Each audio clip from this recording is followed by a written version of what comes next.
Nah, jadi ada namanya rahasia informasi data pasien gitu. Gitu. Rahasia pasien. Mm-mm. Nah, jadi di undang-undang itu ada diatur Pak tentang rahasia pasien. Halo Sobat Unaja, apa kabar? Yang kalian semua yang ada di rumah, di kantor, atau lagi aktivitas di luar, ingat tetap jaga kesehatan. Saya Ade Oktarino sebagai host di sini di podcast Unaja. Nah, Sobat Unaja, saya doakan mungkin di pagi hari ini kalian sehat dan selalu jaga kondisi tubuh dan pastinya harus menggunakan masker ya. Nah, ini saya coba sedikit ceritain nih, tadi saya kan perjalanan ke sini ngelewatin perbatasan antara Muara Jambi ke Kota Jambi. Nah, di situ eh, ada pemeriksaan. Nah, jadi kita harus ada pemeriksaan, kita dibersihkan motor, kendaraan yang lainnya, dan serta yang paling penting adalah harus wajib menggunakan masker. Nah, kenapa? Karena berdasarkan peraturan pemerintah, berdasarkan edaran pemerintah pusat bahwasanya saat ini kita diwajibkan harus menggunakan masker. Nah, jangan sampai kalian yang nggak pakai masker ditegur, kalian marah kayak kejadian seperti yang ada kemarin. Ada salah satu masyarakat yang sedang berobat di klinik, dia nampar resepsionisnya di rumah sakit, di klinik tersebut, dan akhirnya sekarang dia lagi diperiksa. Nah, jangan sampai kayak gitu, dan jangan sensi ketika orang atau masyarakat yang negur kamu kalau nggak pakai masker. Makanya wajib kamu di rumah atau di luar harus menggunakan masker.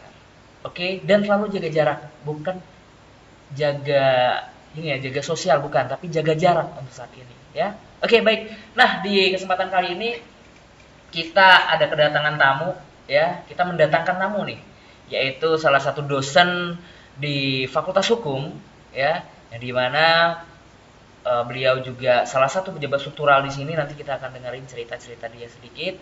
Dan serta hari ini kita ngebahas tentang sebenarnya legal atau enggak sih kalau misalkan data pasien itu dipublikasi ke masyarakat. Nah, nanti kita bahas itu, kita bersama-sama dengan si narasumber kita. Halo Ibu Melin, apa kabar? Baik, Pak. Ya, oke, kita sekarang lagi siaran live nih. Ya, mungkin sapa tuh. Halo yang Sobat ada di rumah. Unaja. Oke. Nah, Ibu Melin, nah apa kabar? Baik, Pak. Nah, kayaknya sekarang kan lagi WFH ya? Ya, WFH, Pak. Nah, apa aja aktivitasnya sekarang ini? Karena WFA jadi mantau kerjaan dosen, mahasiswa semuanya dari rumah, Pak. Berarti saat ini masih lancar lah ya? Masih lancar sih. Oke, intinya tidak bertemu pun perkuliahan online ini masih sangat aktif ya? Masih aktif, Pak. Masih aktif dan kondusif ya? Dosen dan mahasiswanya juga masih sangat berhubungan dengan baik. Oh, siap. Itu yang paling penting sih sebenarnya. Nah, makanya itu kita di Universitas Hadiwangsa Jambi ini, kita sebenarnya udah menerapkan online ini pembelajaran online udah lama ya sebenarnya. Jadi untuk menyikapi terkait perihal masalah ini sebenarnya kita juga nggak kagok lagi. Iya, betul. Karena Unaja mempunyai suatu visi misi, yaitu dengan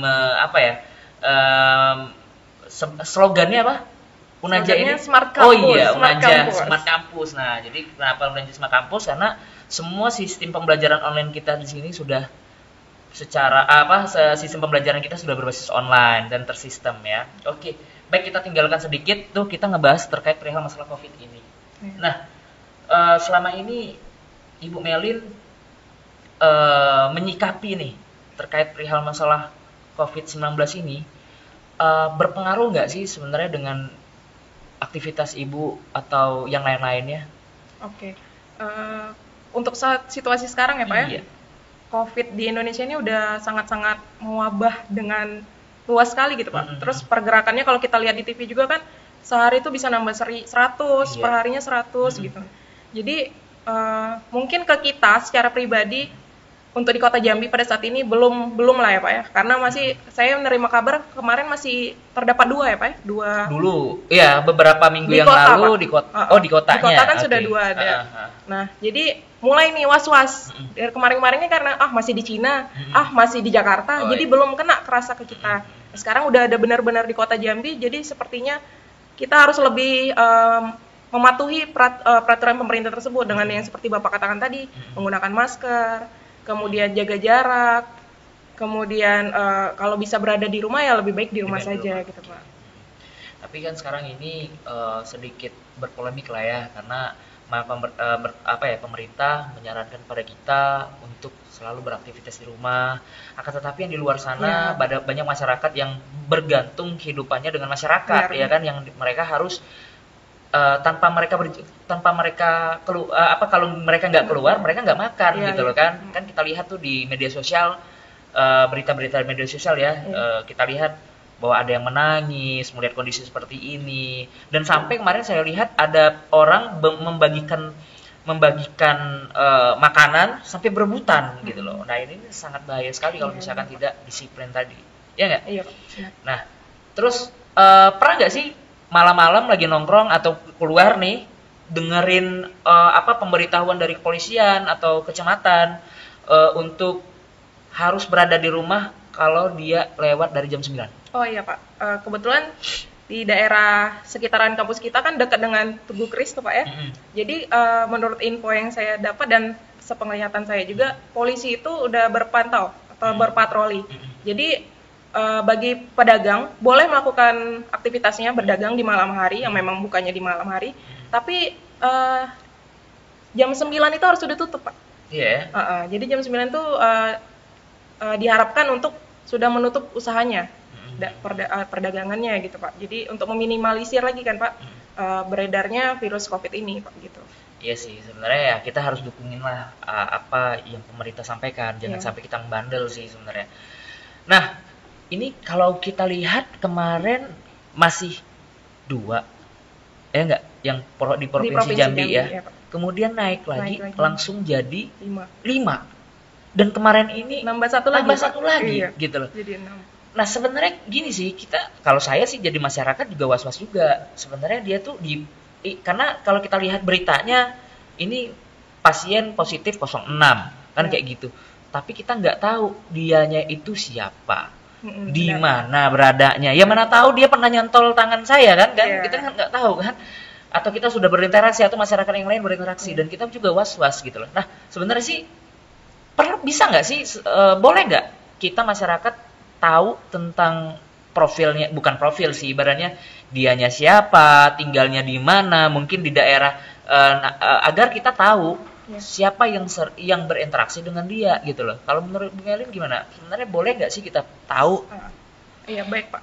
Sebelum ke undang-undangnya ya Pak, kita ada undang-undangnya nih. Jadi gitu. Setiap hal itu ya pasti ada aturannya gitu Pak. Nah untuk masalah siapa yang kena COVID, kita memang saat ini belum tahu ya Pak ya, namanya siapa, di mana tinggalnya. Namanya 06, saya cari di Google 06, banyak gitu loh, ada macam-macam. Tinggalnya di sebelah kita, jangan gitu kan Pak. Nah jadi ada namanya rahasia informasi data pasien gitu, gitu. Rahasia pasien. Nah jadi di undang-undang itu ada diatur Pak tentang rahasia pasien. Itu sebenarnya tidak boleh dipublikasikan Pak. Oh gitu. Tidak boleh disebarkan secara luas gitu Pak. Tapi untuk pengecualian itu diatur lebih dalam ke peraturan menterinya, boleh dipublikasikan apabila untuk menyangkut kepentingan umum. Yang pertama, kemudian jika aparat negara memerintahkan untuk membuka informasi tersebut karena kepentingan umum tadi kan Pak. Dan yang ketiga, apabila itu terjadi karena wabah atau pandemik secara luas. Nah ini kan memenuhi COVID ini kan memenuhi 3 kriteria tadi ya Pak ya. Betul. Jadi ini mungkin Pak dan legal untuk dipublikasikan data tersebut. Tapi data informasi pasien ini kan bersifat sensitif ya Pak ya. Nah iya. Sensitif kan. Nanti sekali. Ada si 06 nih misalnya namanya Melin nih Pak. Tinggalnya di Jelutung misalnya. Iya. Kan masyarakat bisa mendiskriminasikan si Melin tadi Pak. Iya. Jadi misalnya nggak mau lah deket-deket sama dia gitu. Betul. Nanti langsung jaga jarak. Nah itu kita minimalisir di situ. Data informasi pasien ini bisa dipublikasikan, tapi tidak yang nama, alamat tempat tinggal secara lengkap sampai nomornya segala macam enggak Pak. Tapi lokasinya di mana. Jadi setidaknya kita paling sempit itu sampai kelurahan gitu Pak. Jadi kita udah tahu lah kan Pak, si Mel ini tinggalnya di kelurahan atau kecamatan Jambi Selatan. Nah daerah-daerah situ tuh udah harusnya kita sudah mawas diri lah Pak ya, untuk setidaknya tidak usah mengunjungi Jambi Selatan misalnya gitu. Kalau misalnya nggak penting sama sekali ya nggak usah ke sana gitu Pak. Jadi data-data seperti itu bisa dipublikasikan ke umum karena jadi masyarakat di sekitarnya juga bisa kontrol diri sendiri.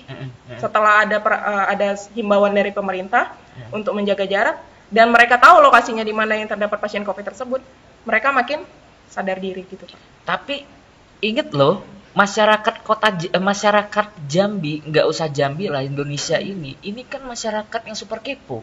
Iya. Tahu kan? Netizen maha benar, ya nggak? Netizen maha benar. Iya kan? Nah, dia pasti akan cari tahu. Iya nggak? Cari tahu. Oh, si Melin. Melin itu memang Melin itu gini loh, gini. Akhirnya kan kayak contoh nih kasus 01, 02. Iya, yang di Depok ya Pak ya. Yang di Depok yang waktu yang pertama ya, kasus COVID pertama. Itu kan jadi heboh. Iya. Oh, wajar dianya itu di luar negeri, dia kan kayak gini. Jadi ya gibah jadinya gitu loh, ya nggak? Nah, jadi itu juga kalau misalkan ada masyarakat nih, misalkan ada, kan sebenarnya kan boleh disebarin tapi nggak, maksudnya gini, kan ada yang manusia super kepo tadi, kemudian disebarinnya identitas diri, itu dia kena undang-undang atau apa nggak gitu loh. Gini Pak, nah data pasien ini yang boleh menginformasikan bukan sembarang orang. Oh gitu. Jadi si gugus pusat tadi Pak. Oh, gugus pusat atau pemerintah daerah yang berhak untuk menyampaikan informasi tersebut. Tapi 06 tinggalnya di mana, misalnya 01 gitu. Tinggalnya di mana. Nah, yang netizen kepo ini masih masyarakat yang pengen tahu ini memang punya hak juga kan Pak untuk ya itu. Ya, hak asasi mereka untuk merasa terlindungi. Termasuk ini kru-kru yang termasuk di sini ya. Termasuk kita juga Pak ya, pengen tahu. Nah, itu ada undang-undangnya juga Pak. Oh gitu.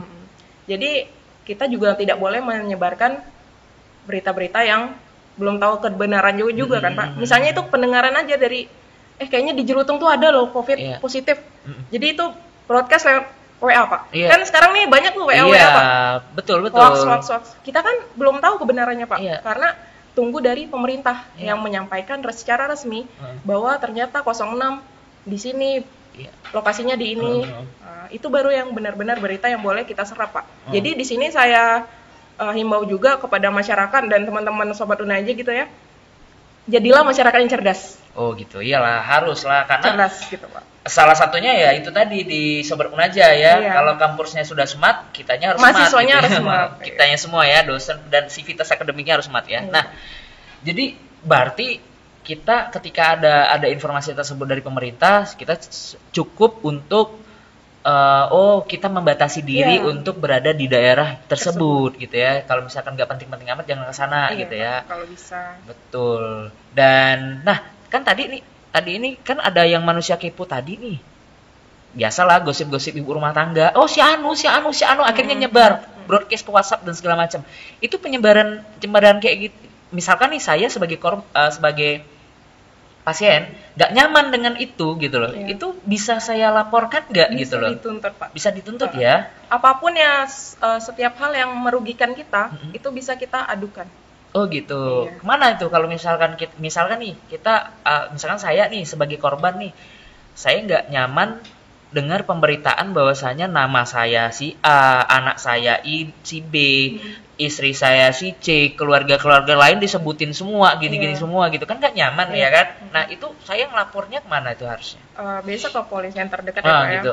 Untuk melakukan bahwa pencemaran nama baik, misalnya kalau si korbannya tidak suka namanya dipakai gitu Pak. Karena itu kan kerugian non material sih ya. Material. Untuk pribadinya. Betul karena zaman sekarang ini kan gampang sekali gitu loh. Sebenarnya gampang kita untuk mendapatkan informasi data seseorang, hanya saja kita tidak perlu harus mempublikasikan ya kan. Apalagi kita memanfaatkan momentum itu untuk menskreditkan orang tersebut ya nggak, dan memprovokasi. Ya maklum lah, namanya sekarang ini netizen ini kan macam-macam tuh. Kalau kita dengerin komentarnya itu sangat-sangat ngeri sekali gitu loh ya. Waduh, omongannya dan segala macam ya pedas sekali gitu loh kan. Kalah sendal gitu loh pedasnya gitu kan. Nah, jadi berarti kita harus smart dan harus waspada karena data ini sangat sensitif kan Pak. Iya. Sangat sensitif. Apalagi kalau misalkan nih ada orang yang menyalahkan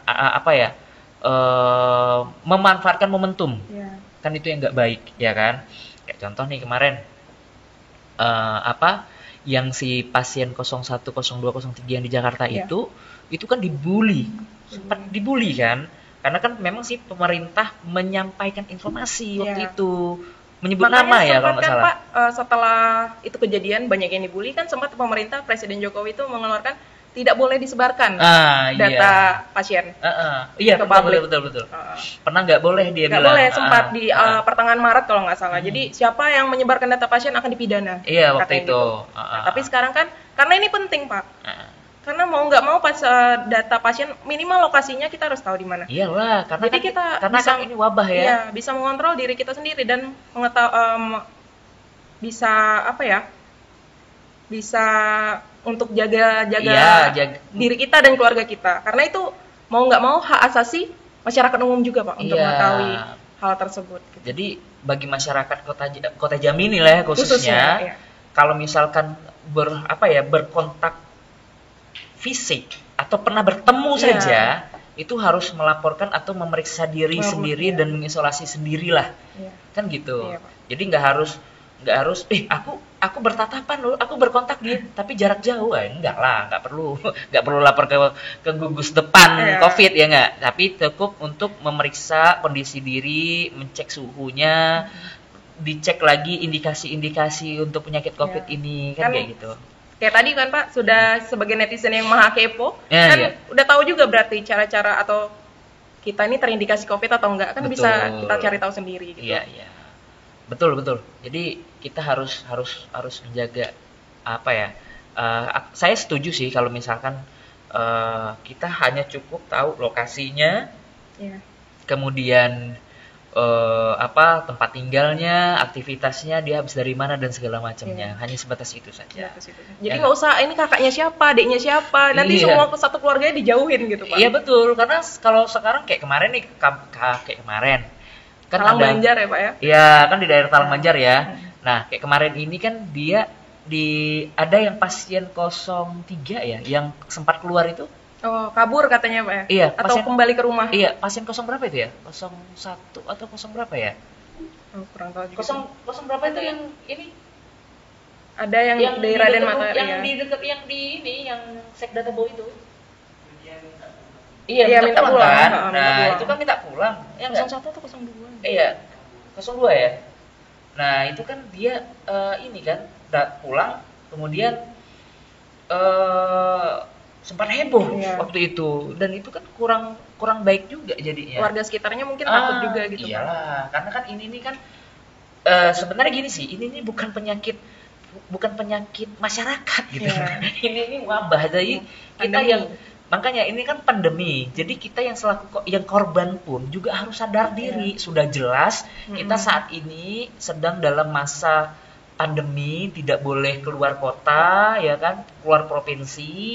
Ya ketika keluar kota setelah balik harus memeriksa diri gitu loh.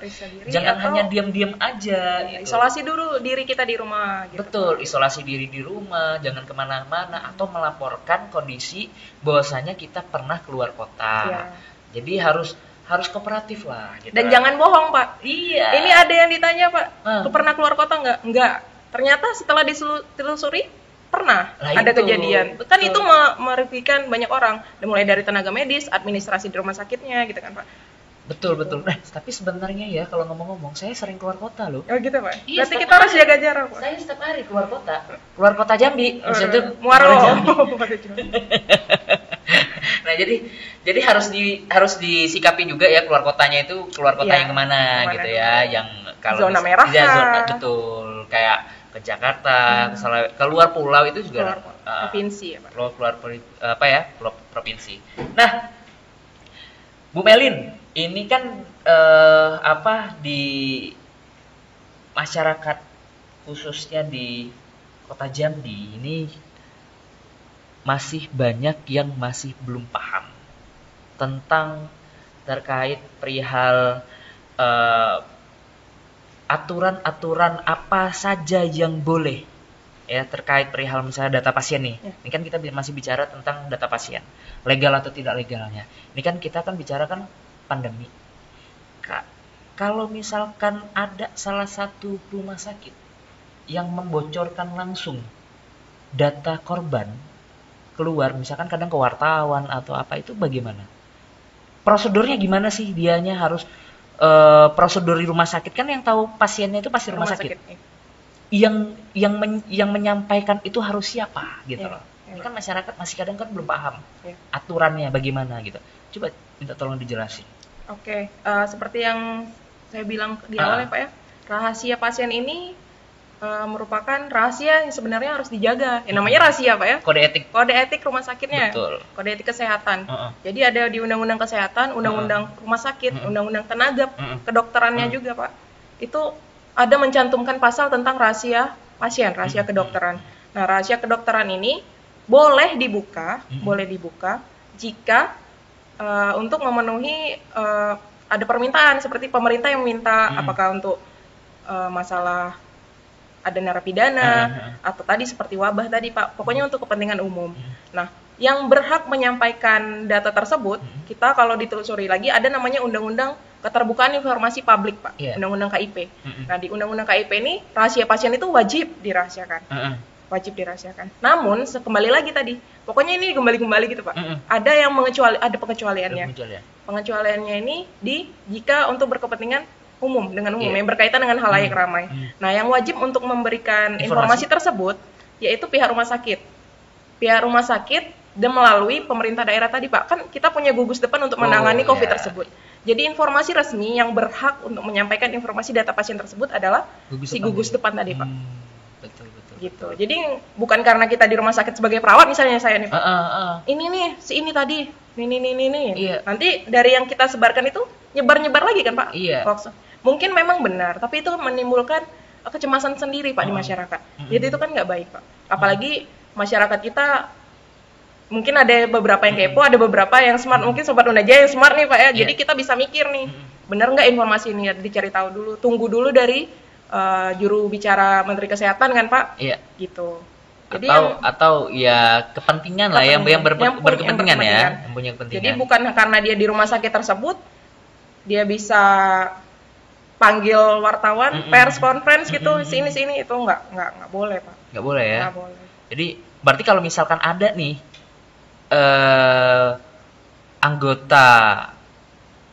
anggota medis yang menyampaikan keluar sebelum gugus menyampaikan, itu dia kena sanksi nggak?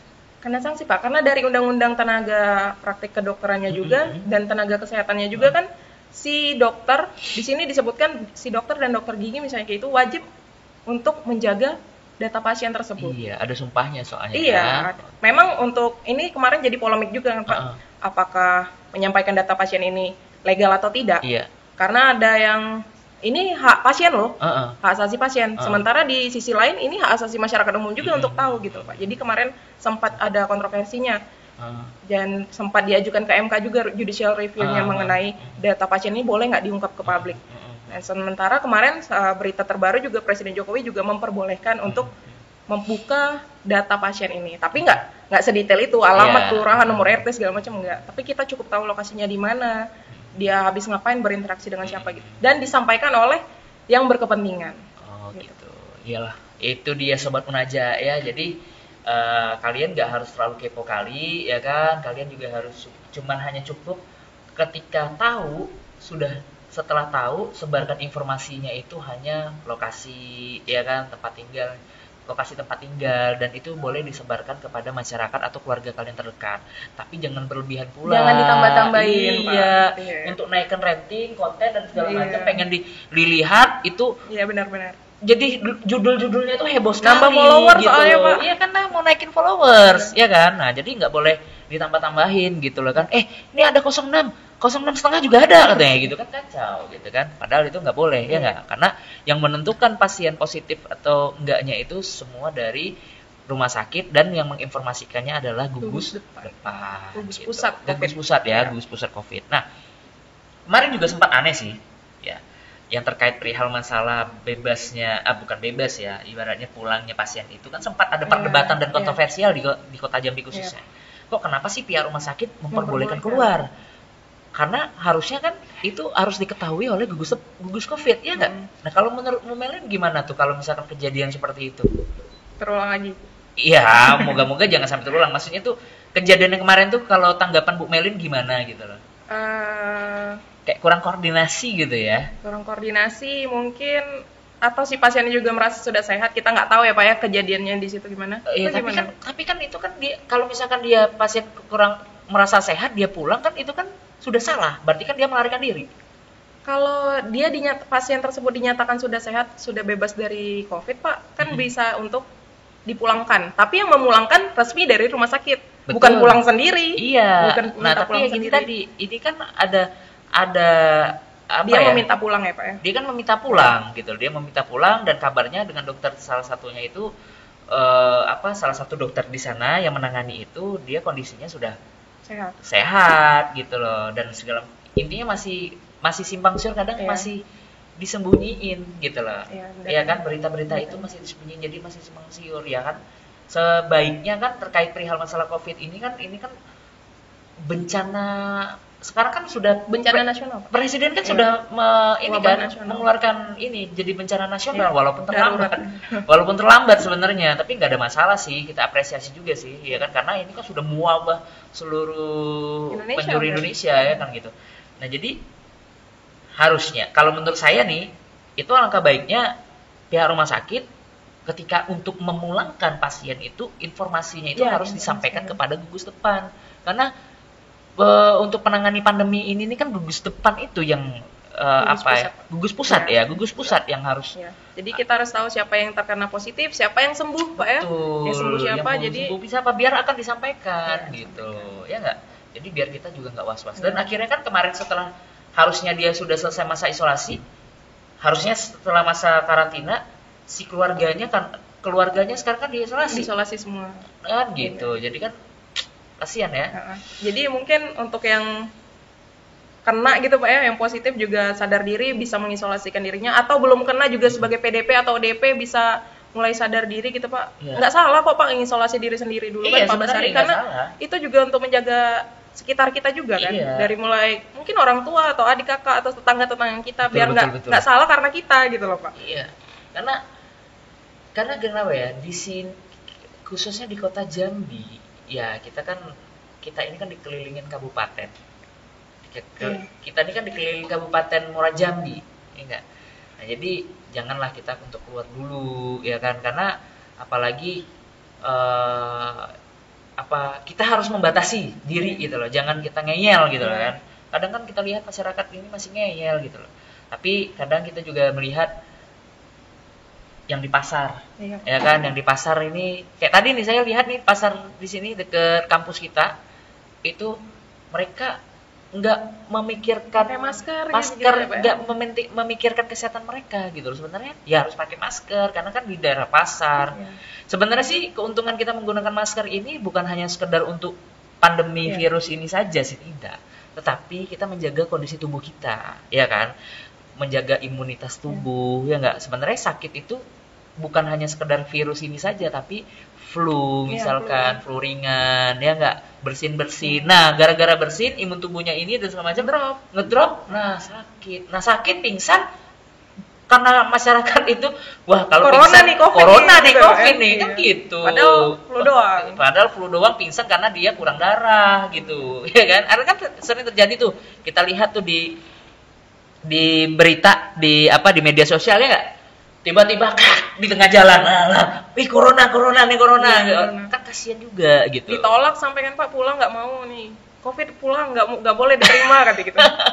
Ternyata bukan, karena ada penyakit yang lain, ya nggak. Nah, dan kita setuju ya bahwasanya pada masyarakat khususnya di kota Jambi dan se-Indonesia ini, bahwasanya kita tidak boleh menolak jenazah ya yang terkena virus corona ini, ya enggak, karena kita lihat kemarin ada beberapa perawat kita, ya kan, yang dia di gugus depan, ya kan, tapi dianya ditolak oleh masyarakat, kan itu sangat kecewa lah kita, karena kan mereka yang membantu, tak boleh gitu loh, sampai heboh gitu. Jangan, cukup dia dikubur di selayak-layaknya, ya kan, dan kita jangan mengerumuni, cukup itu saja, biarkanlah pemerintah yang mengatur, ya, tidak boleh dibatasin. Ini enggak, RT-nya juga ikut, akhirnya kan memprovokasi, akhirnya kan ditangkap, ya kan, diisolasi dia di sel. Harusnya isolasinya di rumah ya nggak? Karantina di rumah, jadi isolasinya di sel gitu kan, nggak boleh gitu. Nah, jadi kesimpulannya berarti itu legal ya Bu legal, ya? Pak. Oke, berarti sah diatur udah diatur oleh undang-undang terkait perihal masalah data pasien tersebut dipublish. Tapi dengan catatan dipublishnya itu hanya tempat tinggal, lokasinya, kemudian dia berpergian dari mana. Dan disampaikan oleh yang berkepentingan. Oke, itu dia Sobat Unaja ya. Oke, itu dia penjelasan dari Bu Melin, salah satu dosen hukum ya di Universitas Hadiwangsa Jambi.